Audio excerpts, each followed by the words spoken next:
j'ai commencé mes études de joaillerie, au départ on ne voulait pas que je fasse ça. Parce que à l'école, quand je suis sorti du collège, on m'a informé qu'en fin de compte ce métier-là n'existait pas, que ça se faisait directement sur le tas et qu'il fallait aller directement à la cheville dans des ateliers et avoir des connaissances. En vérité, c'était pas vrai. Il existe 2 écoles à Paris, une école à Flamel et à l'école Boulle. Et puis je me suis inscrit à une de ces écoles. Mes qualités, justement, pour devenir joaillier, il faut être patient, précis. Il faut aussi avoir l'imagination et la création du dessin. Parce que quand on fait un bijou, on passe par plusieurs étapes.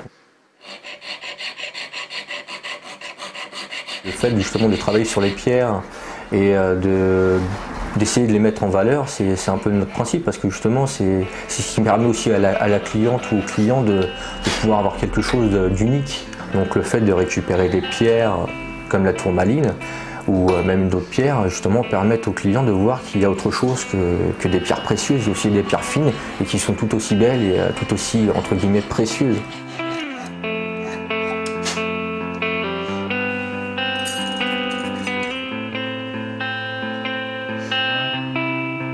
Non, on ne peut pas être joaillier à Balancourt comme on peut être joaillier à Paris. Les clients qu'on va avoir à Paris, je ne veux pas, on va dire, dénigrer les clients que j'ai dans la région, bien au contraire. Les clients qu'on va avoir sur Paris dans la joaillerie, c'est quand même des personnes qui viennent depuis l'étranger, la plupart du temps, justement qui vont à Place Vendôme, voir les grandes firmes comme Cartier, Boucheron, Van Cleef. Eux, c'est vrai qu'ils vont faire des pièces vraiment uniques, mais pour des gens aussi qui ont en fin de compte des moyens uniques.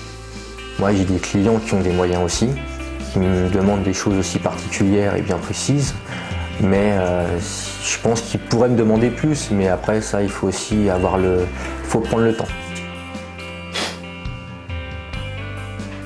C'est bien de se faire connaître et en même temps il faut aussi faire voir ce qu'on sait faire.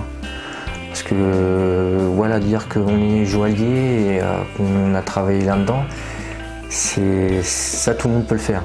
Après il faut aussi montrer qu'on a le talent derrière pour pouvoir justement prouver que notre qualité de travail est différente de quelqu'un d'autre.